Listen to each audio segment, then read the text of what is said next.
ക്രിസ്തലോടാവേ മറിയ. എൻ്റെ പേര് ശ്രീരഞ്ജിനി ഹരിദേവ്. ഞാൻ കരുനാഗപ്പള്ളിയിൽ നിന്നാണ് വരുന്നത്. എൻ്റെ സാക്ഷ്യം എന്ന് പറയുന്നത്, ഞാൻ ടീച്ചറായിരുന്നു. തെലങ്കാനയിലാണ്. ഒരു 7 വർഷം അവിടെ ജോലി ചെയ്യുമായിരുന്നു. അന്നേരം എൻ്റെ ഹസ്ബൻഡിനും എനിക്കും പെട്ടെന്ന് വിചാരിച്ചു, എല്ലാവരും പുറത്തോട്ടൊക്കെ പോവല്ലേ, അപ്പോൾ എന്നാൽ ഞങ്ങളും ഒന്ന് പുറത്തേക്ക് പോകാൻ വേണ്ടിയിട്ട് ട്രൈ ചെയ്യാമെന്ന് വിചാരിച്ചു. അങ്ങനെ കാനഡയ്ക്ക് പോകാൻ വേണ്ടിയിട്ട് IELTS എഴുതി. അപ്പോൾ അതിൻ്റെ ഇടയ്ക്ക് ഞാൻ ഇവിടെ വന്നിട്ടുണ്ടായിരുന്നു, പ്രാർത്ഥിച്ചു. അങ്ങനെ ഇവിടെ വന്ന് പ്രാർത്ഥിച്ചിട്ട് പിന്നെ ഞാൻ തെലങ്കാനയിൽ പോയിട്ട് പ്രാക്ടീസ് ഒന്നും ചെയ്യാൻ സമയം കിട്ടിയില്ല. കാരണം ഞാൻ ഹൈസ്കൂളിനായിരുന്നു പഠിപ്പിക്കുന്നത്. അപ്പോൾ ആ സമയത്ത് 10th എക്സാമും കാര്യങ്ങളൊക്കെ ആയിട്ട് കുറച്ച് അവർക്ക് നൈറ്റ് ക്ലാസ്സുകളും കാര്യങ്ങളൊക്കെ എടുക്കണമായിരുന്നു. അപ്പോൾ 9 മണി 9:30 ആവുമായിരുന്നു വീട്ടിൽ ചെല്ലാൻ. പിന്നെ തിരിച്ചതുപോലെ തന്നെ രാവിലെ ഒരു 8 മണിയൊക്കെ ആകുമ്പോൾ സ്കൂളിൽ എത്തണമായിരുന്നു. അങ്ങനെയായിരുന്നു. അപ്പോൾ പ്രിപ്പയർ ചെയ്യാൻ ഒട്ടും സമയം കിട്ടിയിരുന്നില്ല. മോൾക്ക് ആ സമയത്ത് 1 വയസ്സായിരുന്നു. അപ്പോൾ ഒട്ടും പഠിക്കാൻ വേണ്ടിയിട്ട് സമയം കിട്ടിയിരുന്നില്ല. പക്ഷെ ഞാൻ പ്രാർത്ഥിച്ചു. പിന്നെ ഒരു 10 ദിവസം ഓൺലൈനിലും യൂട്യൂബിലും ഒക്കെ കണ്ട് കൂടുതലും ഞാൻ സാക്ഷ്യങ്ങളാണ് കണ്ടിരുന്നത്. ഞാൻ പ്രാർത്ഥിക്കുമായിരുന്നു, പഠിക്കുമായിരുന്നില്ല. ഞാൻ എക്സാം എഴുതി, എനിക്ക് നല്ല സ്കോർ ഉണ്ടായിരുന്നു. അപ്പം ഞാൻ വിചാരിച്ചു, എനിക്ക് നല്ല സ്കോർ ഉണ്ടല്ലോ, അപ്പം ഞാൻ ഇനി അടുത്ത മാസം തന്നെ കാനഡയിലേക്ക് എത്തും എന്നുള്ളൊരു വിശ്വാസത്തിൽ ആയിരുന്നു. പക്ഷെ ഒന്നും നടന്നില്ല, എങ്ങും എത്തിയില്ല. അങ്ങനെ 1 വർഷം പോയി, 2 വർഷം പോയി. എൻ്റെ IELTS എക്സ്പയർ ആയി. ഞാൻ വീണ്ടും IELTS എഴുതി. പക്ഷേ അപ്പോഴൊക്കെ തടസ്സങ്ങളാണ്. എനിക്കറിയില്ല എന്തുകൊണ്ടാണ് പോകാൻ പറ്റാത്തതെന്ന് എനിക്കറിയില്ല. അപ്പം ഞാൻ മാതാവിനോട് പറഞ്ഞു, നിനക്ക് ആഗ്രഹം ഇല്ല എന്നുണ്ടെങ്കിൽ എന്നെ വിടണ്ട, എനിക്ക് കാനഡയിൽ പോകണ്ട, താല്പര്യമില്ല എന്ന് വിചാരിച്ചിട്ട് ഞാനത് ഉപേക്ഷിച്ചു. അപ്പം ഞാൻ വീണ്ടും 2ാമത് പ്രഗ്നൻ്റായി. പിന്നെ പ്രഗ്നൻസി കാര്യങ്ങളൊക്കെ ആയിട്ട് ഞാനത് കംപ്ലീറ്റ്ലി വിട്ടു. അങ്ങനെ ഇരിക്കെ എൻ്റെ ഒരു ഫ്രണ്ടിൻ്റെ സ്റ്റാറ്റസ് ഞാൻ കണ്ടു. ഞാൻ സ്റ്റാറ്റസ് ഇടുന്ന ഒരാളാണ്, ട്രെയിൻ പോലെയാണ് എൻ്റെ സ്റ്റാറ്റസ്. അത് ഇവിടുത്തെ സാക്ഷ്യങ്ങളായാലും അല്ലാതെ എനിക്കിഷ്ടപ്പെടുന്ന എന്ത് കാര്യങ്ങളാണെങ്കിലും നിങ്ങൾക്ക് വേണമെങ്കിൽ കണ്ടാൽ മതി എന്നുള്ള രീതിയിലാണ് ഞാൻ എൻ്റെ സ്റ്റാറ്റസ്. അപ്പോൾ ഞാൻ ആരുടെയും സ്റ്റാറ്റസ് അങ്ങനെ കാണാറില്ല. പക്ഷേ അപ്രതീക്ഷിതമായിട്ട് എൻ്റെ ഒരു ഫ്രണ്ടിൻ്റെ സ്റ്റാറ്റസ് കണ്ടു. അപ്പോൾ എനിക്ക് മനസ്സിലായി ഇത് ഏതോ പുറം രാജ്യമാണെന്ന് മനസ്സിലായി. അപ്പോൾ ഞാൻ അതിനെ മെസ്സേജ് അയച്ചു, എവിടെയാണെന്ന് ചോദിച്ചപ്പോൾ പറഞ്ഞു ഞാൻ UK പറഞ്ഞു. എങ്ങനെ എത്തിയെന്ന് ചോദിച്ചപ്പോൾ പറഞ്ഞു ഞാൻ സ്റ്റുഡൻറ്റ് വിസയിലാണ് വന്നത്, നിനക്കും എന്തുകൊണ്ട് അങ്ങനെ ശ്രമിച്ചുകൂടാന്ന് ചോദിച്ചപ്പോൾ ഞാൻ പറഞ്ഞു എനിക്ക് ഓൾറെഡി 32 വയസ്സായി, ഞാൻ ഇനി സ്റ്റുഡൻ്റായിട്ടൊക്കെ ഇവിടെ ഹൈസ്കൂളിനും ഹയർ സെക്കൻഡറിയൊക്കെ പഠിപ്പിച്ചിട്ട് എങ്ങനെയാണെന്ന് ചോദിച്ചപ്പോൾ പറഞ്ഞു അപ്പം ഞാനും നിന്നെ പോലെ ടീച്ചറല്ലേ, ഞാൻ വന്നില്ലേ എന്ന് ചോദിച്ചു. അപ്പോൾ എനിക്കൊരു ധൈര്യമായി, പ്രോസസ്സിങ്ങും കാര്യങ്ങളൊക്കെ പറഞ്ഞു തന്നു. അപ്പം ഞാൻ പെട്ടെന്ന് മുട്ടുകുത്തിയിട്ട് മാതാവിനോട് പറഞ്ഞു, UK എന്ന് പറഞ്ഞൊരു സ്ഥലം എൻ്റെ സ്വപ്നത്തിലോ അല്ലെങ്കിൽ എൻ്റെ എക്സ്പെക്റ്റേഷനിലോ ഒന്നും ഉണ്ടാകാത്ത ഒരു സ്ഥലമാണ്. ഞാൻ അവിടെ പോയി എന്താ ചെയ്യേണ്ടതെന്നും എനിക്കറിയില്ല. ശരി, ഇത് നീയായിട്ട് എനിക്ക് കാണിച്ചു തന്നതാണെന്ന് ഞാൻ വിശ്വസിക്കുന്നു. ശരി, ഞാൻ ഹസ്ബൻഡിനോട് പറയാമെന്ന് വിചാരിച്ചു. അടുത്ത ദിവസം എൻ്റെ ഹസ്ബൻഡ് കർണാടകയിലാണ് ജോലി ചെയ്യുന്നത്, ഞാൻ തെലങ്കാനയിലും. അദ്ദേഹം മന്ത്ലി വൺസ് ആണ് വരുന്നത്. അപ്പോൾ അന്ന് അദ്ദേഹം വിളിച്ചിട്ട് പറഞ്ഞു, അതായത് അദ്ദേഹത്തിൻ്റെ ഫ്രണ്ടിൻ്റെ വൈഫ് UK പോയി, ഫ്രണ്ടിൻ്റെ വൈഫ് UK പോയി എന്ന് പറഞ്ഞപ്പോൾ ഞാൻ പറഞ്ഞു എൻ്റെ ഫ്രണ്ടും പോയി. അപ്പോൾ അങ്ങനെ ഭയങ്കര ഒരു കോയിൻസിഡൻ്റ് ആയി. അവിടെ തുടങ്ങി ഞങ്ങളുടെ പ്രോസസ്സിങ്ങും കാര്യങ്ങളുമൊക്കെ. പ്രാർത്ഥിച്ചുകൊണ്ട് തുടങ്ങി, മുട്ടുകുത്തി തുടങ്ങി, പ്രത്യക്ഷീകരണ പ്രാർത്ഥന കണ്ടിന്യൂസ് ചൊല്ലാൻ തുടങ്ങി. എത്ര വട്ടം എന്ന് ചോദിച്ചാൽ എനിക്കറിയില്ല. പ്രത്യക്ഷീകരണ പ്രാർത്ഥന എത്രയോ ചൊല്ലി. അതിനൊന്നും കണക്കില്ല, സത്യം പറഞ്ഞാൽ കണക്കില്ലാത്ത പ്രാർത്ഥനയായിരുന്നു, മുട്ടുകുത്തി. അപ്പോൾ എനിക്ക് 2 മക്കളാണ്. എൻ്റെ മോന് 1 വയസ്സായിട്ടില്ല ആ സമയത്ത്. അവന് 4 മാസം 5 മാസം ആ പ്രായമാണ്. അവനെ കയ്യിൽ വെച്ചുകൊണ്ട് അവനെ ഫീഡ് ചെയ്തുകൊണ്ട് പ്രാർത്ഥിച്ചു. പിള്ളേരുടെ പേപ്പർ കറക്റ്റ് ചെയ്തുകൊണ്ട് പ്രാർത്ഥിച്ചു. എപ്പോഴും മുറിയിലൊക്കെ എനിക്ക് എവിടെയൊക്കെ വചനങ്ങൾ ഒട്ടിക്കാമോ അതെല്ലാം വചനങ്ങൾ ഒട്ടിച്ച്, കാണുന്നിടത്തെല്ലാം അടുക്കളയിലും എവിടെയാണെങ്കിലും ഞാൻ ഈവൻ എൻ്റെ സ്കൂളിൽ കബോർഡ് തുറക്കുമ്പോൾ എന്തെങ്കിലും ഒരു വചനം കാണാൻ വേണ്ടിയിട്ട് അവിടെ എല്ലാം വചനം ഒട്ടിച്ച് പ്രാർത്ഥിക്കാൻ തുടങ്ങി.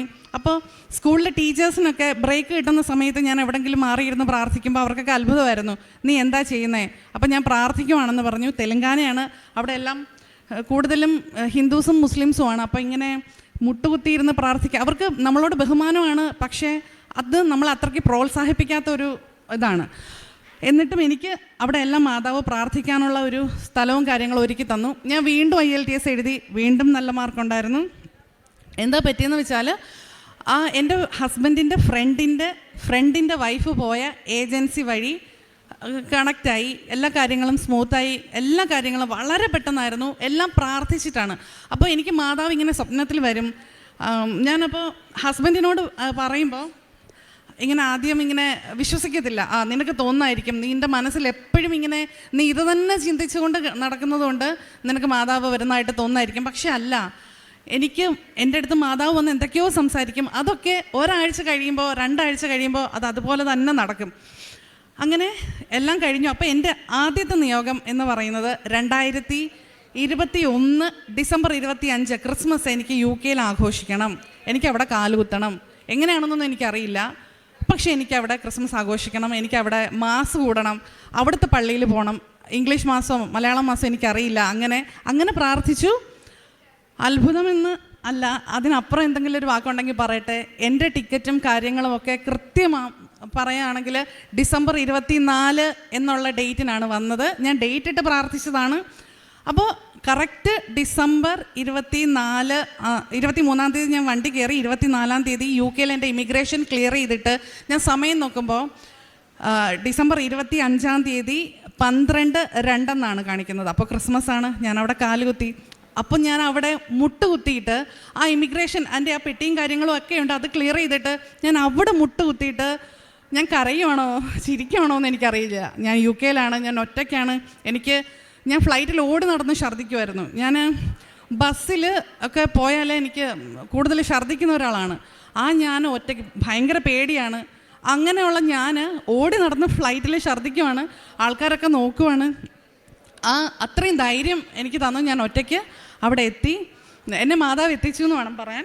പിന്നെ എനിക്ക് അവിടെ തൊട്ട് മാതാവ് കണക്ട് ചെയ്ത് തരുന്ന ആൾക്കാരെല്ലാം യേശുവിൽ മാതാവിൽ വിശ്വസിക്കുന്ന ആൾക്കാരാണ്. എനിക്ക് താമസിക്കാൻ കിട്ടിയ ഒരു ഫാമിലി അധികം മാതാവിനെ അത്രയധികം സ്നേഹിക്കുന്ന, വിശ്വസിക്കുന്ന, ഡെയിലി മുട്ടുകുത്തി പ്രാർത്ഥിക്കുന്ന ഒരു കുടുംബത്തോടൊപ്പമാണ് കിട്ടിയത്. അവർ നേഴ്സാണ്.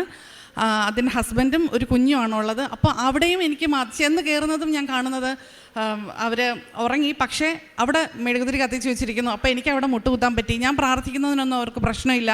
അപ്പോൾ ഇനി അടുത്ത ഹെഡൽ എന്ന് ഒരു പ്രോബ്ലം എന്ന് പറയുന്നത് എനിക്കൊരു ജോലി വേണം. എനിക്ക് ടീച്ചിങ് അല്ലാതെ ഒരു ജോലിയും അറിയത്തില്ല. എന്തായാലും UK ചെന്നിട്ട് നമ്മുടെ ഈ ഇംഗ്ലീഷൊക്കെ കൊണ്ട് അവിടുത്തുകാരെ ഇംഗ്ലീഷ് പഠിപ്പിക്കേണ്ട ആവശ്യമില്ല. അപ്പോൾ എന്ത് ജോലിയും എനിക്ക് ചെയ്യണം. അപ്പോൾ അവിടെ ചെന്നിട്ട് സാധാരണ ആൾക്കാർക്ക് 3, 4, 5 മാസം കഴിഞ്ഞാലും ജോലി കിട്ടത്തില്ല. അങ്ങനെ ഒരാഴ്ച വീട്ടിലിരുന്നപ്പോൾ ഞാനിങ്ങനെ പല ആൾക്കാരോടും ചോദിക്കാൻ തുടങ്ങി. ആ വീട്ടിൽ താമസിക്കുന്ന ആൾക്കാരും, അതായത് പിന്നെ എൻ്റെ ഹസ്ബൻഡിൻ്റെ ഫ്രണ്ടും ഒക്കെ കൂടെ ചേർന്ന് എല്ലാവരും തരുന്ന ഒരാളുടെ നമ്പറാണ്, ജിജോ എന്ന് പറയുന്ന അദ്ദേഹത്തിൻ്റെ നമ്പറാണ്. അദ്ദേഹത്തിനെ കോണ്ടാക്ട് ചെയ്തു. അപ്പോൾ ശരി, ഇത് കെയർ ഹോമിലേക്ക് ആൾക്കാരെ വിടുന്ന ഏജൻസിയാണെന്ന് പറഞ്ഞു. എനിക്ക് ഒരു ഐഡിയ ഇല്ല. പക്ഷെ ഞാൻ പോയി. 1-2 കെയർ ഹോമിൽ ആദ്യത്തെ 1-2 ഷാഡോ ഷിഫ്റ്റ് കഴിഞ്ഞു. എനിക്കൊന്നും മനസ്സിലായില്ല. അപ്പോൾ എന്നോട് അദ്ദേഹം ചോദിച്ചു, നീ എല്ലാം പഠിച്ചോ? ഞാൻ എല്ലാം പഠിച്ചു എന്ന് പറഞ്ഞു. പക്ഷെ എനിക്കൊന്നും അറിയത്തില്ല. എന്തോ ഒരു വിശ്വാസത്തിൽ എല്ലാം ഓക്കെ എന്ന് പറഞ്ഞു. അടുത്ത ദിവസം തൊട്ട് ഷിഫ്റ്റിന് വിടാൻ തുടങ്ങി. ഞാൻ പെട്ടു. എനിക്ക് ഒന്നും അറിയത്തില്ല. പിന്നെ അവിടെ നിൽക്കുന്ന ആൾക്കാരുടെ സഹായത്തോടു കൂടി ചോദിച്ച് പഠിക്കാൻ തുടങ്ങി. 2 ദിവസം കഴിഞ്ഞപ്പോൾ കംപ്ലൈൻ്റായി, ഇവൾക്കൊന്നും അറിയില്ല, ഇവൾക്കിത് ചെയ്യാൻ പറ്റില്ല എന്ന് എൻ്റെ മാനേജറോട് ഞാൻ പോയ 2 കെയർ ഹോമിലെ ആൾക്കാർ പറഞ്ഞപ്പോൾ ഇദ്ദേഹം പറഞ്ഞു, ഇങ്ങനെയാണെങ്കിൽ പറ്റില്ല കേട്ടോ, നീ പഠിച്ചു എന്ന് പറഞ്ഞിട്ടല്ലേ നിന്നെ വിട്ടേ. ഞാൻ പറഞ്ഞു, ഇനി ഞാൻ പഠിച്ചോളാം എന്ന് പറഞ്ഞു. വീണ്ടും ഇങ്ങനെ കെയർ ഹോമിൽ പോയി. എനിക്ക് അറിയില്ല, ആരെങ്കിലും ഒരാൾ നമ്മളെ പഠിപ്പിച്ചാലല്ലേ നമുക്ക് ജോലി പഠിക്കാൻ പറ്റൂ. അങ്ങനെ പഠിപ്പിക്കാൻ ആരും ഇല്ല അവിടെ. നമ്മൾ കണ്ടും കേട്ടും പഠിക്കേണ്ട കാര്യമാണ്. അപ്പോൾ അദ്ദേഹം പിന്നെ എന്നെ ഡ്യൂട്ടിക്ക് വിളിക്കാതെയായി. 1 ആഴ്ച 2 ആഴ്ച ആയപ്പോഴത്തേക്ക് എനിക്ക് ടെൻഷനായി. കാരണം അവിടെ നിൽക്കണമെങ്കിൽ അവിടെ വാടക കൊടുക്കണം. നമ്മുടെ നാട്ടിലെ പോലെയല്ല, നല്ല ഭീമമായിട്ടുള്ള വാടകയാണ്. അപ്പോൾ അതിനനുസരിച്ച് നമുക്ക് ജോലി കിട്ടിയെങ്കിൽ മാത്രമേ പറ്റത്തുള്ളൂ. ഫുഡ് കാര്യങ്ങൾ, വീട്ടിൽ നമ്മുടെ ഉണ്ടായിരുന്ന ഗോൾഡും കാര്യങ്ങളും ഒക്കെ നമ്മൾ പണയം വെച്ചിട്ട് ആണ് വന്നത്. അപ്പോൾ ബാങ്കിലെ കാര്യങ്ങളുണ്ട്, പേഴ്സണൽ ലോണുണ്ട്. ഹസ്ബൻഡ് പെട്ടെന്ന് കയറി വരാമെന്നുള്ള രീതിയിൽ ഹസ്ബൻഡിൻ്റെ ജോലിയും കളഞ്ഞിട്ട് നിൽക്കുവാണ്. അപ്പോൾ എനിക്ക് വേറെ ആശ്രയം കാര്യങ്ങളൊന്നും ഇല്ല. അപ്പോൾ എനിക്ക് ജോലി വേണം. അപ്പം ഞാൻ കരയാൻ തുടങ്ങി, പ്രാർത്ഥിക്കാൻ തുടങ്ങി. അപ്പോൾ ഈ 2 ആഴ്ച സത്യം പറഞ്ഞാൽ UK ചെന്ന് കഴിഞ്ഞപ്പോൾ ഞാൻ പ്രാർത്ഥിച്ചില്ല. ഞാൻ മറന്നു മാതാവിനെ. അപ്പോൾ വീണ്ടും ഞാൻ മാതാവിനെ വിളിച്ചിട്ട് പറഞ്ഞു, മാതാവേ നീ പറഞ്ഞിട്ടല്ലേ ഞാനിവിടെ വന്നത്. അപ്പോൾ പിന്നെ എന്താ എനിക്ക് ജോലിയൊന്നും കിട്ടാത്തത്? എനിക്കിവിടെ പഠിപ്പിക്കാൻ പറ്റില്ല എന്ന് എനിക്കറിയാം. പറ്റും, ഇപ്പോഴല്ല, കുറച്ച് കഴിയുമ്പോൾ. അപ്പോൾ ഞാൻ സ്റ്റുഡൻ്റാണ്, ഞാൻ കോളേജിൽ വരുന്നുണ്ട്. ഒരു ദിവസം കോളേജിൽ പോയിട്ട് വരണമെങ്കിൽ തന്നെ എനിക്ക് 12,000-15,000 രൂപ ഒരു ദിവസമാണ്. 3-3.5 മണിക്കൂർ ഞാൻ ട്രെയിനിൽ പോകണം. അപ്പോൾ അങ്ങനെയൊക്കെ കയ്യിലുണ്ടായിരുന്ന പൈസ, ജോലി കുറച്ച് ദിവസം ചെയ്ത പൈസയൊക്കെ അങ്ങനെ പോവുകയാണ്. വാടക കൊടുക്കാറായി, എൻ്റെ കയ്യിൽ പൈസ ഇല്ല. അപ്പോൾ മാതാവ് ശക്തമായിട്ട് എന്നോട് തോന്നിപ്പിക്കുകയാണ് ഈ മാനേജറെ ഒന്നും കൂടെ വിളിക്കാൻ. ഞാൻ വിളിച്ചു. അപ്പോൾ അദ്ദേഹം വലിയ താല്പര്യം, നല്ല മനുഷ്യനാണ്, ജിജോ എന്നാണ് പേര്, നല്ല മനുഷ്യനാണ്. അപ്പോൾ അദ്ദേഹം പക്ഷേ ആദ്യം താല്പര്യമില്ലാതെ പറഞ്ഞു, ഡ്യൂട്ടി ഉണ്ട്, പക്ഷേ നിന്നെ എങ്ങനെയാണ് വിടുന്നേ, എല്ലായിടത്തും കംപ്ലൈൻ്റ് അല്ലേ, ഇപ്പം എന്താ ചെയ്യുന്നേ, പിന്നെ അത്യാവശ്യമാണെങ്കിൽ ദൂരെയാണ്, വളരെ ദൂരെയാണ്. അദ്ദേഹത്തിന് അറിയാം ഞാൻ ട്രാവൽ ചെയ്യില്ല, കാറിൽ ഇരിക്കുമ്പോൾ ഒക്കെ ഛർദ്ദിച്ചാണ് പോകുന്നത്. 2-3 കവറൊക്കെ ആയിട്ടാണ് UK ഞാൻ ജോലിക്ക് പോകുന്നത്. അതിൽ ഛർദ്ദിക്കും, എവിടെയെങ്കിലും കൊണ്ടുപോയി കളയാം, എങ്ങനെയാണ്. അപ്പോൾ ഇദ്ദേഹത്തിനറിയാം ഞാൻ പോയില്ല, അത്രയും ദൂരെ ആയതുകൊണ്ടെന്ന് പറഞ്ഞു. അപ്പോൾ ഇദ്ദേഹം പറഞ്ഞു, ദൂരെയാണ്, നിനക്ക് തനിയെ പോകാമെങ്കിൽ പൊയ്ക്കോ, ഞാൻ ടാക്സി ഒന്നും വിടില്ല, സ്വന്തം കാശിൽ പോകണം, അത് ഹാഫ് ഡേ ആണെന്ന് പറഞ്ഞു. ഹാഫ് ഡേ എന്ന് പറഞ്ഞാൽ രാവിലെ 8 മണി തൊട്ട് ഉച്ചയ്ക്ക് 2 മണി വരെ. എൻ്റെ കയ്യിൽ കാശില്ല ടാക്സിക്ക് കൊടുക്കാൻ. പക്ഷെ ഞാൻ പറഞ്ഞു ഞാൻ പോകാമെന്ന് പറഞ്ഞു. പൈസ ഇല്ല, ഡ്രൈവർക്ക് എങ്ങനെ കാശ് കൊടുക്കുമെന്ന് എനിക്ക് അറിയത്തില്ല, ഞാൻ പോകാമെന്ന് പറഞ്ഞു. മാതാവ് പറഞ്ഞു, നീ പോകുമെന്ന് പറയുന്നത് പോലെ എനിക്ക് ഫീൽ ചെയ്യുന്നത്. ഞാൻ പ്രാർത്ഥിച്ചു, പ്രത്യക്ഷീകരണ പ്രാർത്ഥന കുത്തി ചൊല്ലി. ഫ്രഷായിട്ട് വന്നപ്പോഴത്തേക്ക് ടാക്സി വന്നു, ഞാൻ കയറി. അപ്പോൾ ഇദ്ദേഹം മലയാളിയാണ്, ഇദ്ദേഹവും ക്രിസ്ത്യാനിയാണ്. ഇവിടെ വന്ന കാര്യങ്ങളും മാതാവിനോടുള്ള പ്രാർത്ഥനയും കാര്യങ്ങളും അദ്ദേഹം പറയുന്നുണ്ട്. പോകുന്ന വഴിക്ക് മാതാവിൻ്റെ ഒരു ഗ്രോട്ടോ കണ്ടപ്പോൾ ഞാൻ പറഞ്ഞു എനിക്ക് അവിടെ ഇറങ്ങണം, എനിക്കവിടെ മുട്ട് കുത്തണമെന്ന് പറഞ്ഞപ്പോൾ അദ്ദേഹം പറഞ്ഞു, ഈ മുള്ളിലോ ഈ കല്ലിലോ നീ ഇവിടെയാണോ മുട്ട് കുത്താൻ പോകുന്നത്? ഞാൻ പറഞ്ഞു സാരമില്ല, എനിക്കവിടെ മുട്ട് കുത്തണം എന്ന് പറഞ്ഞു. ഞാനവിടെ മുട്ട് കുത്തി പോയി. കുറച്ച് ദൂരെ, നല്ല ദൂരമുണ്ട്, ഒരു 30-35 മിനിറ്റ് കാറിൽ പോയി. അവിടെ ഞാൻ ഡ്യൂട്ടി ചെയ്യുകയാണ്. എനിക്കറിയാം ഇവിടെ സംഭവിക്കാൻ പോകുന്നത് മറ്റുള്ള കെയർ ഹോമിലൊക്കെ സംഭവിച്ചതുപോലെ തന്നെയാണ്, ഞാൻ ഒന്നും ചെയ്യാൻ പോകുന്നില്ല, എനിക്കറിയാം. ഞാനവിടെ പോയി. പക്ഷേ എന്തോ എന്നെക്കൊണ്ട് ആരോ ചെയ്യിപ്പിക്കുന്നത് പോലെ ഞാൻ എന്തൊക്കെയോ ചെയ്തു. അവിടെയുള്ള ഇംഗ്ലീഷുകാരെ കാണിക്കാൻ വേണ്ടിയിട്ട് തന്നെ ഞാൻ ജോലി ചെയ്തു. ഭയങ്കര എനിക്കെല്ലാം അറിയാമെന്നുള്ള രീതിയിൽ ഞാൻ നിന്നു. ഹാഫ് ഡേ ആണ്. ഒരു 2-3 മണിക്കൂർ കഴിഞ്ഞപ്പോഴത്തേക്ക് അവിടെയുള്ള ആൾക്കാരൊക്കെ വന്നിട്ട് എന്നോട് സംസാരിക്കാൻ തുടങ്ങി, പരിചയപ്പെടാൻ തുടങ്ങി. എന്നിട്ട് അവിടുത്തെ ഡെപ്യൂട്ടി മാനേജർ എന്നോട് ചോദിച്ചു, ഹാഫ് ഡേ ആണ് വിളിച്ചത്, ബുദ്ധിമുട്ടാവില്ലെങ്കിൽ ലോങ് ഡേ നിൽക്കാവോ എന്ന് ചോദിച്ചു. അതായത് രാവിലെ 8 മണി തൊട്ട് രാത്രി 8 മണി വരെ. ഞാൻ വളരെ സന്തോഷത്തോടെ പറ്റും എന്ന് പറഞ്ഞു. അപ്പോൾ ടാക്സി ഉച്ചയ്ക്ക് വരും, അദ്ദേഹത്തിന് കാശ് കൊടുക്കണം, എൻ്റെ കാശില്ല. അദ്ദേഹത്തിന് ഞാൻ വിളിച്ചിട്ട് പറഞ്ഞു, ചേട്ടാ രാത്രി 8 മണി വരെയാണ് ഡ്യൂട്ടി, 8:15 ആകുമ്പോഴത്തേക്ക് വരാമോ, അപ്പോഴത്തേക്ക് ഞാൻ പൈസ തരാമെന്ന് പറഞ്ഞു. ഇവിടെ നമുക്ക് കെയർ ഹോമിൽ വീക്ക്ലിയാണ് ശമ്പളം, ആ ദിവസം കിട്ടില്ല. പക്ഷേ രാത്രി എങ്ങനെ പൈസ കൊടുക്കുമെന്ന് എനിക്കറിയില്ല. അദ്ദേഹം വരാമെന്ന് പറഞ്ഞു. ഒരു 6 മണിയായപ്പോൾ അവിടുത്തെ ഡെപ്യൂട്ടി മാനേജർ വീണ്ടും വന്നിട്ട് ചോദിച്ചു, നിനക്ക് നാളെയും കൂടി വരാൻ പറ്റുമോ, നിൻ്റെ ഏജൻസിയിൽ നിന്ന് വേറെ ആരും വേണ്ട, നീ തന്നെ മതി എന്ന് പറഞ്ഞു. അപ്പം ഞാൻ പറഞ്ഞു എനിക്ക് തിരിച്ചു പോകാൻ പറ്റത്തില്ല, എൻ്റെ അവസ്ഥ ഇതാണ് എന്ന് പറഞ്ഞു. അപ്പോൾ ഇങ്ങനെയൊക്കെയാണ്, എനിക്ക് ഡ്രസ്സും കാര്യങ്ങളൊന്നും ഇല്ല, പക്ഷേ എനിക്ക് ഇരിക്കാനൊരു കസേരയും, ഞാൻ അവിടെ ഇരുന്ന് ഉറങ്ങിക്കോളാം, എനിക്കൊരു കോർണർ തന്നാൽ എനിക്കൊന്ന് മുട്ട് കുത്താൻ കുറച്ച് സ്ഥലം തന്നാൽ മതി എന്ന് പറഞ്ഞു. അപ്പോൾ ഡെപ്യൂട്ടി മാനേജർ ഇംഗ്ലീഷുകാരിയാണ്, അവരെന്നെ നോക്കിയിട്ട് 2 മിനിറ്റ് ഇങ്ങനെ തന്നെ നോക്കിക്കൊണ്ടിരുന്നു. അപ്പോൾ പെട്ടെന്ന് എനിക്ക് ഓർമ്മ വന്നു, 2 ആഴ്ച മുമ്പ് ഞാൻ സ്വപ്നം കണ്ടിരുന്നു, ഒരു സ്ത്രീ എൻ്റെ അടുത്ത് വരുന്നതായിട്ടും എനിക്കെന്തോ തരുന്നതായിട്ടും ഞാൻ സ്വപ്നം കണ്ടിരുന്നു. അതെന്താണെന്ന് എനിക്ക് അപ്പം ഞാൻ മറന്നു വരുന്നു. അപ്പം എനിക്ക് പെട്ടെന്ന് എന്തോ സംഭവിക്കാൻ പോവാണെന്ന് തോന്നി. ഇവർ പോയി തിരിച്ചൊരു 10 മിനിറ്റ് കഴിഞ്ഞ് വന്നിട്ട് എൻ്റെ കയ്യിലൊരു കീ കൊണ്ട് തന്നിട്ട് പറഞ്ഞു, ഇത് നിൻ്റെ റൂമിൻ്റെ കീ ആണ്, ഇവിടെ നിനക്ക് നിൽക്കാം, ഇവിടെ നിന്ന് നിനക്ക് ജോലി ചെയ്യാമെന്ന് പറഞ്ഞു. എനിക്കത് എങ്ങനെയാണ് പറയേണ്ടതെന്ന് അറിയത്തില്ല. ജോലി ഇല്ലാതിരുന്ന ഞാൻ ഹാഫ് ഡേ തെണ്ടി പിടിച്ച ഷിഫ്റ്റ്, ആ ഹാഫ് ഡേ പിന്നെ ഫുൾ ഡേ ആയി, അടുത്ത ദിവസത്തേക്കുള്ള ഷിഫ്റ്റായി. ഇപ്പം വേണ്ട അവിടെ നിന്ന് ജോലി ചെയ്യാം എന്നുള്ള രീതിയിൽ എനിക്ക് ഒരു കീ കൊണ്ട് തരുവാണ്, എല്ലാ സൗകര്യങ്ങളോടും കൂടി, ഫുഡും കാര്യങ്ങളൊക്കെ ഉണ്ട്. അവിടെ നിന്നു. ഞാൻ ഒരു ദിവസം പോലും ഷിഫ്റ്റ് ഇല്ലാത്ത ഞാൻ അവിടെ നിന്ന് അവരെന്നെ പഠിപ്പിക്കാൻ തുടങ്ങി ഓരോ കാര്യങ്ങൾ, ഹോയിസ്റ്റ് ചെയ്യുന്നത്. അവർക്കതൊന്നും എന്നെ പഠിപ്പിക്കേണ്ട ആവശ്യമില്ല. അപ്പോഴത്തേക്ക് എനിക്ക് വെക്കേഷനായി.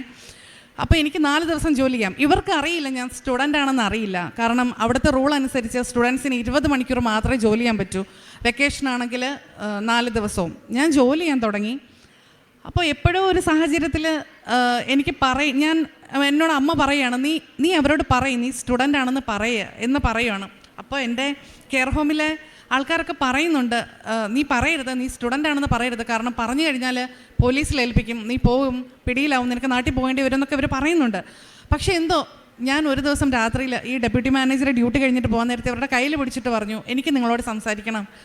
എന്താണെന്ന് ചോദിച്ചു. വന്നിരുന്നു. അപ്പം ഞാൻ പറഞ്ഞു ഞാൻ സ്റ്റുഡൻ്റ് ആണ് എന്ന് പറഞ്ഞപ്പോൾ ഇവരുടെ മുഖം മൊത്തത്തിൽ മാറി. നീ പറഞ്ഞില്ലല്ലോ. ഞാൻ പറഞ്ഞു ഞാൻ കള്ളം പറഞ്ഞതല്ല, എനിക്ക് വെക്കേഷനാണ്, അപ്പോൾ എനിക്ക് 4 ദിവസം ജോലി ചെയ്യാൻ പറ്റും. അപ്പം ഞാൻ 4 ദിവസം അല്ല ജോലി ചെയ്യുന്നത്, അതിൽ കൂടുതലും ഉള്ള ഷിഫ്റ്റല്ല എടുക്കാം. അങ്ങനെയാണ്, കാരണം എനിക്ക് ജോലി പഠിക്കണം, എനിക്ക് അവിടെ നിൽക്കണം. അതിനിടയ്ക്ക് എൻ്റെ ഹസ്ബൻഡ് വന്നു. ഹസ്ബൻഡ് വന്നിട്ട് ഞങ്ങൾ വേറൊരു സ്ഥലത്തേക്ക് താമസമൊക്കെ മാറി. അതൊക്കെ പെട്ടെന്ന് ഇതിൻ്റെ ഇടയ്ക്ക് സംഭവിക്കുന്നുണ്ട്. അപ്പോൾ ശരിയെന്ന് പറഞ്ഞു. അപ്പോൾ എൻ്റെ അടുത്ത് മാതാവ് പറയാണ് ഈ ഉള്ളിലിരുന്ന്, നീ വിസ ചോദിക്കുക. അപ്പം ഞാൻ മാതാവിനോട് പറയാണ്, ഞാൻ സ്റ്റുഡൻ്റ് അല്ലേ, ഞാൻ എങ്ങനെയാണ് ഇവരോട് വിസ ചോദിക്കുന്നത്?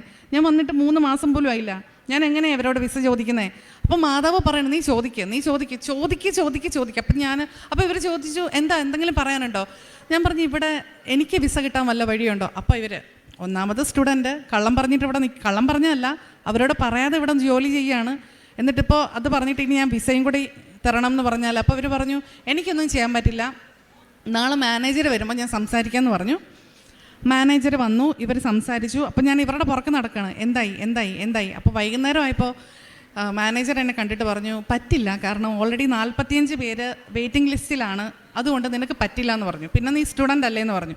അപ്പം ഞാൻ മാതാവിനോട് തിരിഞ്ഞ് നിന്നിട്ട് ഓക്കെ എന്ന് പറഞ്ഞിട്ട് ഞാൻ തിരിച്ച് നിന്നിട്ട് പറയും, സംസാരിക്കുകയാണ് മാതാവിനോട്, നീ പറഞ്ഞിട്ടല്ലേ ഞാൻ അവരോട് വിസ ചോദിച്ചത്, ഞാൻ വിസ ആഗ്രഹിച്ചിട്ടില്ല, ഞാൻ ജസ്റ്റ് കഴിഞ്ഞു പോകാൻ വേണ്ടിയിട്ടുള്ള ഒരു ജോലി മാത്രമേ ആഗ്രഹിച്ചുള്ളൂ, എൻ്റെ കോഴ്സ് കഴിഞ്ഞിട്ട് എനിക്ക് ഏതെങ്കിലും സ്കൂളിൽ കയറണം എന്നാണ് വിചാരിച്ചത്, നീ പറഞ്ഞിട്ടല്ലേ ഞാൻ ഈ വിസ ചോദിച്ചേ എന്ന് പറഞ്ഞു. ഞാനങ്ങ് പോയി.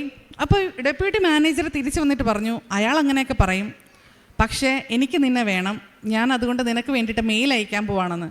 അപ്പോൾ എനിക്കത് വിശ്വസിക്കാൻ പറ്റിയില്ല.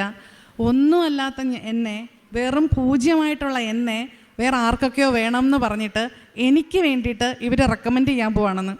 അത് മാതാവ് എനിക്ക് വേണ്ടിയിട്ട് റെക്കമെൻഡ് ചെയ്യിപ്പിക്കുന്ന പോലെ അങ്ങനെ ഇവർ മെയിൽ അയക്കാൻ തുടങ്ങി. പക്ഷേ മാനേജറും എനിക്ക് വേണ്ടിയിട്ട് മെയിൽ അയക്കാൻ തുടങ്ങി. 1 മാസം കഴിഞ്ഞപ്പോൾ മാനേജർ വിളിച്ചിട്ട് പറഞ്ഞു, നിന്നെ അറസ്റ്റ് ചെയ്യാൻ ഇപ്പോൾ പോലീസ് വരികയാണെന്ന്. ഞാൻ പേടിച്ചു.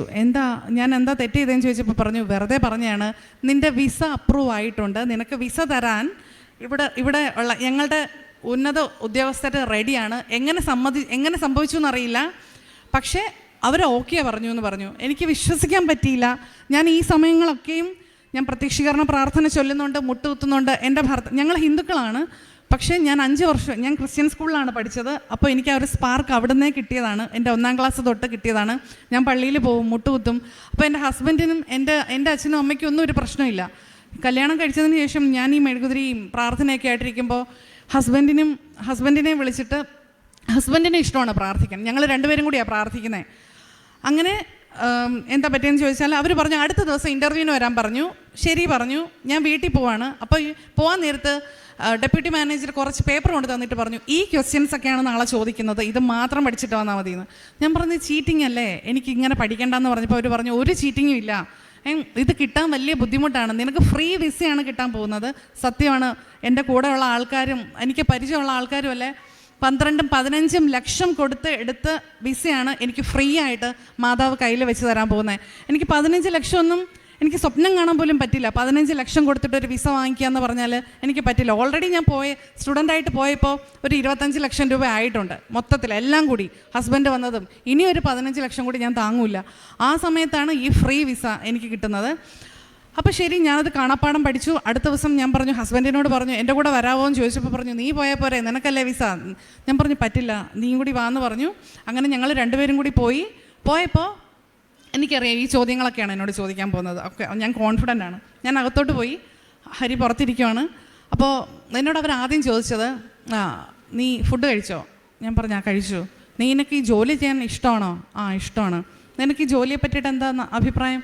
നീ ടീച്ചറല്ലേ, ഇതെങ്ങനെയുണ്ട്? ഞാൻ പറഞ്ഞു, ഇതൊരു ന്യൂ എക്സ്പീരിയൻസ് ആണ്, ഇത് എനിക്ക് എൻ്റെ അപ്പനെയും അമ്മയും നോക്കാൻ കിട്ടുന്ന ഒരു സാഹചര്യം പോലെയാണ്, എനിക്ക് അത്ര ഇഷ്ടമാണ് ഇവിടെ ഉള്ള ആൾക്കാരെ എന്ന് പറഞ്ഞപ്പം അദ്ദേഹം പറഞ്ഞു, ഇവിടെ ഉള്ള ആൾക്കാർക്കും നിന്നെ ഇഷ്ടമാണ്, അതുകൊണ്ടാണ് ഞങ്ങൾ നിന്നെ എടുക്കുന്നതെന്ന് പറഞ്ഞു. നീ ഒരു ക്വസ്റ്റ്യൻ പോലും എന്നോട് ചോദിച്ചില്ല, നീ സെലക്റ്റഡ് ആണെന്ന് പറഞ്ഞു. എന്നിട്ട് എന്നോട് ചോദിച്ചു, പുറത്തിരിക്കുന്ന ആരാ? ഞാൻ പറഞ്ഞു, എൻ്റെ ഹസ്ബൻഡാണെന്ന് പറഞ്ഞു. അദ്ദേഹം പുറത്ത് വന്ന് നോക്കി, ഹരി അകത്തേക്ക് വിളിച്ചു. എന്നിട്ട് എന്താ പേര്, എന്താ ചെയ്യുന്നത്? അപ്പോൾ ഹരി പറഞ്ഞു, ഞാൻ ബാങ്കിലാണ് ജോലി ചെയ്തിരുന്നത്, ഇവിടെ എന്താ ചെയ്യുന്നതെന്ന് ചോദിച്ചപ്പോൾ പറഞ്ഞു, ഇവിടെ ഇപ്പോൾ ഒന്നും ചെയ്യുന്നില്ല, ഒരു പെട്രോൾ ഷെല്ലിൽ പോകുന്നു എന്ന് പറഞ്ഞു. അപ്പോൾ അദ്ദേഹം ചോദിക്കുവാണ്, വെറുതെ എൻ്റെ കൂടെ ഇൻ്റർവ്യൂ ജസ്റ്റ് എനിക്ക് കൂടെ വന്ന് എൻ്റെ ഹസ്ബൻഡിനോട് ചോദിക്കുവാണ്, നിനക്കും കൂടി ഈ ജോലി തരട്ടെ എന്ന്. അപ്പോൾ വീണ്ടും ഒരു വർക്ക് വിസ ചോദിച്ച എനിക്ക് വീണ്ടും 2ാമത്തെ വർക്ക് വിസ. അപ്പോൾ ഹസ്ബൻഡ് പറഞ്ഞു, വലിയ താല്പര്യമില്ലാത്ത പോലെ ഇരുന്നപ്പോൾ ഞാനിങ്ങനെ തലയാട്ടി, അപ്പോൾ 2 പേർക്ക് വർക്ക് വിസ കിട്ടില്ലേ, അപ്പോൾ അത്രയും പൈസ കിട്ടില്ലേ എന്ന് വിചാരിച്ചപ്പോൾ അദ്ദേഹം മാനേജർ പറഞ്ഞു, നിന്നോടല്ല ഇവനോടാണ് ചോദിച്ചതെന്ന് പറഞ്ഞു. അപ്പോൾ ഹരി പറഞ്ഞു, എനിക്ക് ഇഷ്ടമാണെന്ന്. അങ്ങനെ വിസ കിട്ടി. അപ്പം ഞാൻ പറഞ്ഞു ആർക്കെങ്കിലും ഒരാൾക്ക് വർക്ക് വിസ മതി, അപ്പോൾ ഒരാൾക്ക് ഡിപ്പെൻഡൻ്റ് ആവാം. അപ്പോൾ എൻ്റെ അത്യാഗ്രഹം ഹരിക്ക് വർക്ക് വിസ കിട്ടിയിട്ട് ഞാൻ വീണ്ടും പഠിക്കാം, ഞാൻ ടീച്ചറാവാം. അപ്പം പറഞ്ഞു നിനക്ക് വർക്ക് വിസ കിട്ടാൻ വേണ്ടിയിട്ടാണ്, നീ ഇവിടുന്ന് പോകാതിരിക്കാൻ വേണ്ടിയിട്ടാണ് നിൻ്റെ ഭർത്താവിന് ഞങ്ങൾ വർക്ക് വിസ കൊടുക്കുന്നത്. അങ്ങനെ ഞങ്ങൾ രണ്ടുപേരും വർക്ക് വിസയ്ക്ക് അപ്ലൈ ചെയ്തു. കൂടെയുള്ള ഒരു സുഹൃത്ത് ഒരു 12 ലക്ഷം കൊടുത്ത് വിസ എടുത്തു. അവൾക്ക് 2 ആഴ്ചയ്ക്കുള്ളിൽ വിസ കിട്ടിയെന്ന് പറഞ്ഞപ്പോൾ അപ്പോൾ എൻ്റെ ഹസ്ബൻഡ് പറഞ്ഞു അവർക്ക് 2 ആഴ്ചയ്ക്കുള്ളിൽ കിട്ടിയില്ലേ, നമുക്കും പെട്ടെന്ന് കിട്ടും എന്ന് പറഞ്ഞിട്ട് വിസയ്ക്ക് അപ്ലൈ ചെയ്തു. അപ്പം ഞാൻ കോളേജിൽ പോകുന്നത് സ്റ്റോപ്പ് ചെയ്തു. കാരണം വിസയ്ക്ക് അപ്ലൈ ചെയ്തു, 2 ആഴ്ചയ്ക്കുള്ളിൽ വിസ വരും. 1 മാസം കഴിഞ്ഞു, 2 മാസം കഴിഞ്ഞു, 3 മാസം കഴിഞ്ഞു, 4 മാസം കഴിഞ്ഞു, വരുന്നില്ല, വിസ വരുന്നില്ല.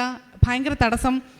ഞാൻ പ്രാർത്ഥിക്കുന്നതിൽ എവിടെയോ ഞാനൊന്ന് ഡൗൺ ആയി എന്ന് എനിക്ക് മനസ്സിലായി.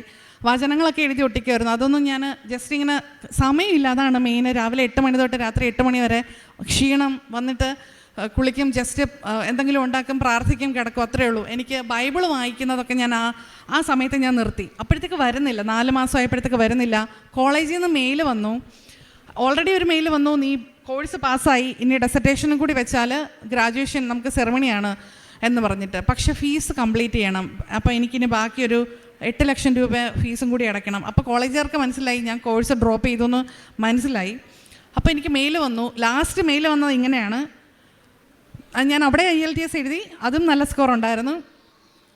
അപ്പോൾ മെയിൽ വന്നത് ഇങ്ങനെയാണ്, നീ എത്രയും പെട്ടെന്ന് ഇവിടുന്ന് കയറിപ്പോണം, കാരണം ഇവിടെ ഇനി നിനക്ക് നിൽക്കാൻ പറ്റില്ല, എത്രയും പെട്ടെന്ന് റിട്ടേൺ ടിക്കറ്റ് എടുത്തിട്ട് ഞങ്ങൾക്ക് അയച്ചു തരണം, അല്ലെങ്കിൽ ഞങ്ങൾ എംബസിയെ അറിയിക്കുമെന്ന് പറഞ്ഞിട്ട് ഒരു മെയിൽ വന്നു. അപ്പോൾ പിന്നെ വേറൊരു കാര്യം എന്ന് പറഞ്ഞാലും ഞാനും എൻ്റെ ഹസ്ബൻഡും കൂടി എക്സാം എഴുതി, IELTS എക്സാം എഴുതിയപ്പോൾ ഞങ്ങൾ രണ്ടുപേരും എഴുതിയത് ജനറലാണ്. അപ്പോൾ ഹരിക്ക് വിസ വേണ്ടാത്തത് കൊണ്ട് ഹരി പറഞ്ഞു ഞാൻ തനിയെ വയ്ക്കാം, നീ ഒരു സോളിസിറ്ററെ വെച്ചിട്ട് ചെയ്യാൻ പറഞ്ഞു. അപ്പോൾ വക്കീൽ വഴി ചെയ്തപ്പോൾ അദ്ദേഹം പറഞ്ഞു ഈ IELTS അല്ല എഴുതേണ്ടത്, നീ എഴുതിയ IELTS മാറിപ്പോയി, വീണ്ടും IELTS എഴുതാൻ പറഞ്ഞു. ഞാൻ അങ്ങനെ അക്കാഡമിക് എഴുതി. അപ്പോൾ ഹരി എഴുതിയില്ല. ഹരി എഴുതാത്തത് കാരണം വിസ വേണ്ട, ഇത് തനിയെ റിജക്റ്റ് ആവുമെന്ന് വിചാരിച്ചിട്ട് ഹരി എഴുതിയില്ല.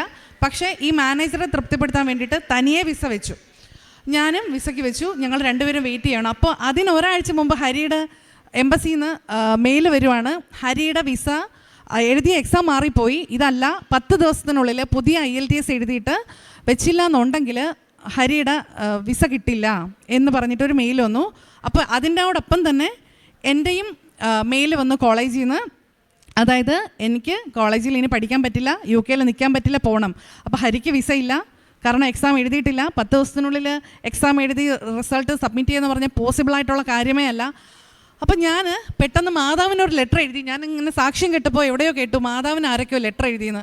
ഞാനും ലെറ്റർ എഴുതി, കരഞ്ഞ് നിലവിളിച്ചുകൊണ്ട് ലെറ്റർ എഴുതിയിട്ട് പറഞ്ഞു പാപങ്ങളെല്ലാം ഇവിടെ ക്രിസ്ത്യൻസ് കുമ്പസരിക്കുമല്ലോ, അപ്പം ഞാൻ എങ്ങനെയാണ് കുമ്പസരിക്കുന്നതെന്ന് വെച്ചാൽ എല്ലാ ആഴ്ചയും ഞാനൊരു പേപ്പർ എടുത്തിട്ട് ഞാൻ മനസ്സിൽ ആലോചിച്ച്, അല്ലെങ്കിൽ ഇപ്പോൾ ആരെങ്കിലും പോകുമ്പോൾ ഒരു ചെറിയ ഷോർട്ട് ഡ്രസ് ഇട്ടുകൊണ്ട് പോകുമ്പോൾ ഇവർക്ക് നാണമില്ലേ എന്നൊക്കെ പറഞ്ഞിട്ട്, അതൊക്കെ ഒരു പാപമാണ്, എനിക്കറിയാം അതൊക്കെ പാപമാണെന്ന്. അപ്പോൾ അങ്ങനെയുള്ള കാര്യങ്ങളൊക്കെ ഞാൻ ചിന്തിക്കുന്ന കാര്യങ്ങളെല്ലാം, ആ മോശമായിട്ടുള്ള കാര്യങ്ങളെല്ലാം ഞാൻ എഴുതി അത് മാതാവിൻ്റെ മുമ്പിൽ വെച്ചിട്ട് അടുത്ത ദിവസം ഞാൻ കത്തിച്ച് കളയുക ചെയ്യുന്നത്. അതാണ് എൻ്റെ കുമ്പസാരം. അങ്ങനെയായിരുന്നു. അപ്പോൾ അത് എൻ്റെ മനസ്സിലുള്ള എല്ലാ കാര്യങ്ങളും ഞാൻ എഴുതി. ഞാൻ വീണ്ടും കുമ്പസരിച്ചു, വിശുദ്ധീകരിച്ചു. എന്നിട്ട് ഞാൻ പറഞ്ഞു എനിക്ക് കൃപാസനത്തിൽ വന്നിട്ട് സാക്ഷ്യം പറയുന്നതല്ല, അതിനുമൊക്കെ അപ്പുറം കാണുന്ന ആൾക്കാരോടെല്ലാം ജീവിതകാലം മുഴുവൻ എനിക്ക് സാക്ഷ്യം പറയാൻ പറ്റണം, നിന്നെ മഹത്വപ്പെടുത്താൻ പറ്റണം. ഇവിടെ വന്നിട്ട് കുറച്ച് ആൾക്കാരുടെ മുമ്പിൽ പറയുന്നതല്ല, എല്ലാവരുടെയും മുമ്പിൽ, ലോകത്തിൻ്റെ മുമ്പിൽ എനിക്ക് വിളിച്ച് പറയാൻ പറ്റണം, നീ കാരണമാണ് എനിക്ക് ഈ പൊസിഷനിൽ എത്താൻ പറ്റിയത് എന്നുള്ള രീതിയിൽ എനിക്ക് സാക്ഷ്യം പറയാൻ പറ്റണം, എന്നെ അങ്ങനെ ഉയർത്തണം എന്ന് പറഞ്ഞു. എന്നിട്ട് ഞാൻ ഡേറ്റ് ഇട്ട് പ്രാർത്ഥിച്ചു. എനിക്ക് 8-ാം തീയതി 8 എന്ന് പറയുന്ന ഒരു തീയതിയിൽ എനിക്ക് വിസ വരണം എന്ന് ഞാൻ പ്രാർത്ഥിച്ചു. എന്നിട്ട് എൻ്റെ ഹസ്ബൻഡ് വിശ്വസിക്കാൻ വേണ്ടിയിട്ട് 2 ആഴ്ച മുമ്പാണ് ഞാൻ ലെറ്റർ എഴുതിയത്. എന്നിട്ട് ഞാൻ പറഞ്ഞു ഞാൻ ഇങ്ങനെ 8 എന്നുള്ള ഒരു ഡേറ്റ് ഇട്ട് പ്രാർത്ഥിക്കുവാണ്, ഉറപ്പായിട്ടും വരും. അപ്പോൾ ഹരി പറഞ്ഞു എന്നാൽ ഞാൻ വിശ്വസിക്കാം. ഞാൻ ഈ ലെറ്റർ എഴുതി മടക്കി കൃപാസനം പത്രത്തിൽ വെച്ചിട്ട് മുട്ടുകുത്തി പ്രാർത്ഥിക്കാൻ തുടങ്ങി. 8-ാം തീയതി ആയി, രാവിലെ ആയി, വിസ വന്നിട്ടില്ല. അപ്പോൾ എനിക്ക് തിരിച്ച് വരേണ്ടി വരുന്ന ഒരവസ്ഥയാണ്, എന്താ ചെയ്യേണ്ടതെന്ന് അറിയത്തില്ല. അങ്ങനെ ഹരി പോയി. അപ്പം ഞാൻ ജോലിയുടെ ഇടയ്ക്ക് ഞാൻ പറഞ്ഞു 101 വട്ടം ഞാൻ പ്രത്യക്ഷീകരണ പ്രാർത്ഥന ചൊല്ലിയേക്കാം. ഇന്ന് വൈകിട്ട് 5 മണിക്ക് മുമ്പ് 101 വട്ടം പ്രത്യക്ഷീകരണ പ്രാർത്ഥന ഞാൻ ചൊല്ലാം. അതിന് മുമ്പ് എനിക്ക് ഈ 8 എന്നുള്ള തീയതി കഴിയുന്നതിന് മുമ്പ് എനിക്ക് വിസ വരണം എന്ന് പറഞ്ഞു. ഞാൻ 3 വട്ടം ചൊല്ലിയതേ ഉള്ളൂ, 3 വട്ടം. ഞാൻ താഴത്തെ ഫ്ലോറിലും എൻ്റെ ഹസ്ബൻഡ് മേളത്തെ ഫ്ലോറിലുമാണ്. ഞങ്ങൾക്ക് പരസ്പരം കാണാൻ പറ്റിയില്ല, ബ്രേക്ക് കഴിയാതെ അല്ലെങ്കിൽ ഡ്യൂട്ടി കഴിയാതെ കാണാൻ പറ്റില്ല. പക്ഷേ അപ്രതീക്ഷിതമായിട്ട് എൻ്റെ ഹസ്ബൻഡ് താഴേക്ക് വരുവാണ്, ഇങ്ങനെയൊക്കെ കാണിച്ചിട്ട് വരുവാണ്. ഞാൻ ചോദിച്ചു എന്താ? അപ്പോൾ പറഞ്ഞു നിൻ്റെ വിസ അപ്രൂവ് ആയി, ഇതേണ്ട മെയിൽ വന്നു എന്ന്. ഞാൻ കരയുമായിരുന്നു. ഞാൻ അവിടെ മുട്ടുകുത്തി ഞാൻ അലറി നിലവിളിച്ചു. അവിടുത്തെ ഇംഗ്ലീഷുകാർ നോക്കുമായിരിക്കും ഇവളെന്തായി ചെയ്യുന്നതെന്ന്. കാരണം അവർക്കറിയില്ല ഈ വിസ എന്ന് പറയുന്നത് എനിക്ക് എത്രത്തോളം ഇമ്പോർട്ടൻ്റ് ആണെന്ന് അവർക്കറിയില്ല. ഇത് മാതാവിൻ്റെ വിസയാണ്. അപ്പോൾ ഇനി ഹരിക്ക് വിസ കിട്ടിയില്ലെങ്കിലും കുഴപ്പമില്ല. അപ്പോൾ ഹരിക്ക് ഓൾറെഡി മെയിൽ വന്നു, 10 ദിവസത്തിനുള്ളിൽ ഹരി എക്സാം സബ്മിറ്റ് ചെയ്തില്ല എന്നുണ്ടെങ്കിൽ ഹരിക്ക് ആ വിസ ക്യാൻസലാകും. അപ്പോൾ ക്യാൻസൽ ആയിക്കോട്ടെ, കുഴപ്പമില്ല എന്നുള്ള രീതിയിലിരുന്നു. 2 ദിവസം കഴിഞ്ഞപ്പോൾ ഹരിക്ക് മെയിൽ വന്നു. ഹരി തെറ്റിച്ചെഴുതി എക്സാം റിജക്റ്റായി എന്ന് പറഞ്ഞ് മെയിൽ വന്ന വിസ അപ്രൂവായി എന്ന് പറഞ്ഞിട്ട് ഹരിക്ക് വിസ വന്നു. അത് ഭയങ്കര ഒരു അത്ഭുതമാണ്. ഒരിക്കലും UK എംബസിയിൽ വിസ റിജക്റ്റായി എന്ന് പറഞ്ഞ് വന്ന ഒരു മെയിൽ, എക്സാം തെറ്റായിട്ട് എഴുതി എന്ന് പറയുന്ന ഒരു എക്സാം ഒരിക്കലും വിസ കിട്ടില്ല. പക്ഷെ വിസ കിട്ടി. ഞങ്ങൾ 2 പേരും ഇപ്പോൾ ഇവിടെ വർക്ക് ചെയ്യുകയാണ്. അവിടെ ഒരു കുഴപ്പമില്ല, നല്ല ശമ്പളമുണ്ട്.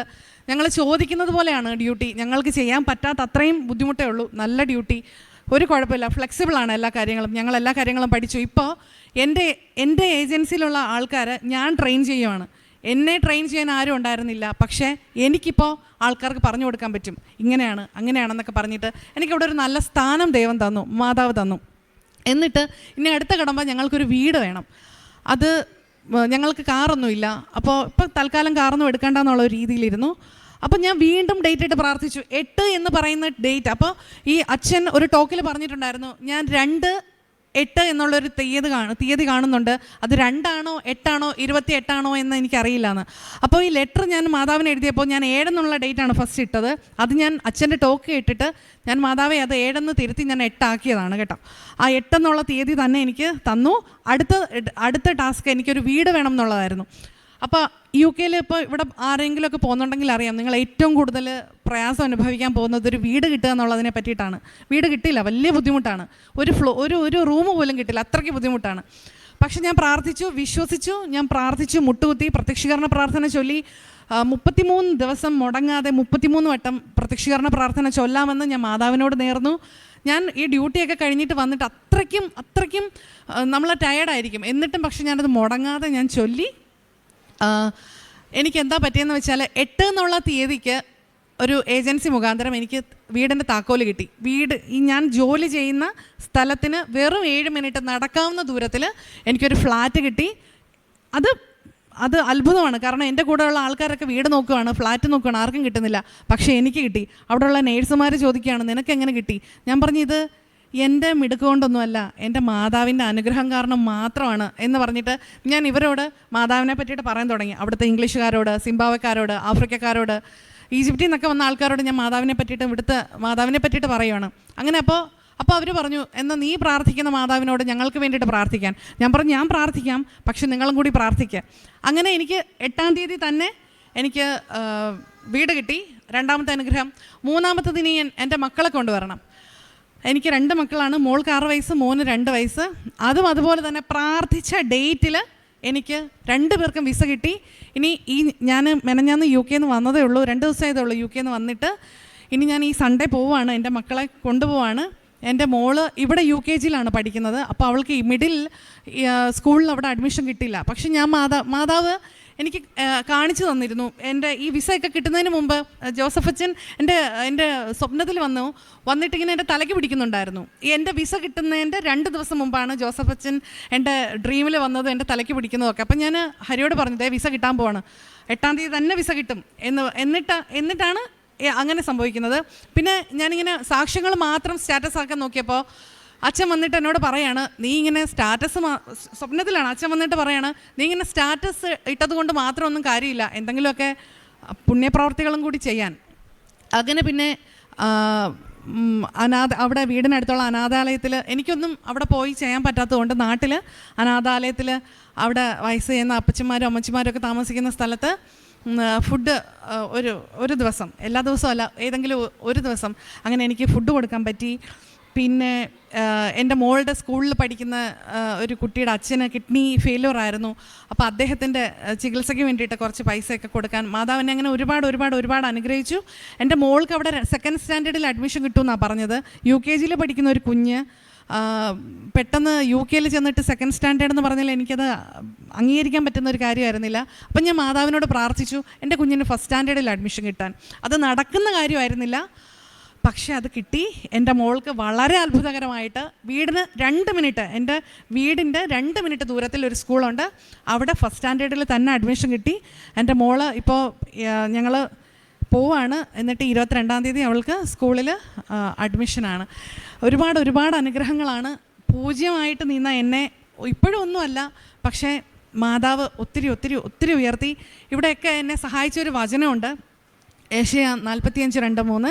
ഞാൻ നിനക്ക് മുൻപേ പോയി മലകൾ നിരപ്പാക്കുകയും പിച്ചളവാതിലുകൾ തകർക്കുകയും ഇരുമ്പോടാമ്പലുകൾ ഒടിക്കുകയും ചെയ്യും. നിന്നെ പേര് ചൊല്ലി വിളിക്കുന്ന ഇസ്രായേലിൻ്റെ കർത്താവായ ദൈവം ഞാനാണെന്ന് നീ അറിയേണ്ടതിന് അന്ധകാരത്തിലെ നിധികളും രഹസ്യധനശേഖരവും ഞാൻ നിനക്ക് നൽകും. എല്ലാ ദിവസവും ഞാനിത് 33 വട്ടം ചൊല്ലിയിട്ടാണ് പോകുന്നത്. 33 വട്ടമൊന്നുമല്ല, എപ്പോഴും ചൊല്ലും. ഈ ഒരു വചനത്തിൻ്റെ ശക്തി. പിന്നെ സങ്കീർത്തനങ്ങൾ 91, പിന്നെ മത്തായി, അങ്ങനെ എല്ലാം. ബൈബിള് എന്ന് പറയുന്നത്, ഞാൻ ജോലി ചെയ്യുമ്പോൾ എൻ്റെ ബാഗിൽ ചോറുപെട്ടിയല്ല, ബൈബിളാണ് കൂടെ ഉള്ളത്. അത് ഓക്കെ. അപ്പോൾ ഒത്തിരി അനുഗ്രഹങ്ങൾ തന്ന എൻ്റെ മാതാവിന്, എൻ്റെ യേശുവിന് 1000 ഒരു കോടി നന്ദി. എത്ര നന്ദി പറഞ്ഞാലും മതിയാവില്ല. Praise the lord. ആവേ മറിയ. അവൻ്റെ നാമത്തിൽ വിശ്വസിക്കുന്നവർക്കെല്ലാം കൃപയ്ക്കുമേൽ കൃപ. ശ്രീരഞ്ജിനി ഹരിദേവ് ഇവിടെ അനുഭവ സാക്ഷ്യം വിവരിച്ചപ്പോൾ ആ മകൾ പറഞ്ഞു, ഞാനൊരു സീറോയിൽ നിൽക്കുന്ന വ്യക്തിയാണ്. ഇവിടെ പരിശുദ്ധ അമ്മയുടെ മാധ്യസ്ഥത്തിലൂടെ ദൈവം എന്നിൽ ചൊരിഞ്ഞ കൃപകൾ ഒത്തിരിയാണ് എന്ന്. തൻ്റെ വിസയ്ക്ക് വേണ്ടിയിട്ട്, അതുപോലെ UK പോകണം എന്നുള്ള ഒരു ലക്ഷ്യത്തിന് വേണ്ടിയിട്ടൊക്കെ ഈ മകളുടെ കൂടെ എങ്ങനെയാണ് ദൈവം പ്രവർത്തിച്ചത്, ഏതൊക്കെ വഴികളാണ് ഈ മകൾക്ക് മുൻപിൽ തുറന്നിട്ടത്. അതായത് ശ്രീരഞ്ജിനി എന്ന് പറയുന്ന മകൾ ജ്ഞാനസ്നാനത്തിലൂടെ ക്രിസ്തീയ വിശ്വാസത്തിലേക്ക് വന്ന മകളല്ല. ഈശോയെ അറിഞ്ഞ് ഈശോയെ സ്നേഹിക്കാൻ തയ്യാറായി വന്ന ഒരു മകളാണ്. അങ്ങനെയുള്ള ഈ മകൾ അവളുടെ ജീവിതത്തിലെ ഓരോ സന്ദർഭങ്ങളിലും എങ്ങനെയൊക്കെയാണ് ദൈവം ഇടപെട്ടതെന്ന് ഇവിടെ വളരെ വ്യക്തമായി വിവരിക്കുകയുണ്ടായി. അവൻ്റെ നാമത്തിൽ വിശ്വസിക്കുന്നവർക്കെല്ലാം കൃപയ്ക്കുമേൽ കൃപ എന്നാണ് തിരുവചനം സാക്ഷ്യപ്പെടുത്തുക. അവിടെ ദൈവം അളവില്ലാതെ നിറച്ചളന്ന് കൊടുക്കുകയാണ്, മടിയിലേക്ക് ഇട്ടുകൊടുക്കുകയാണ്.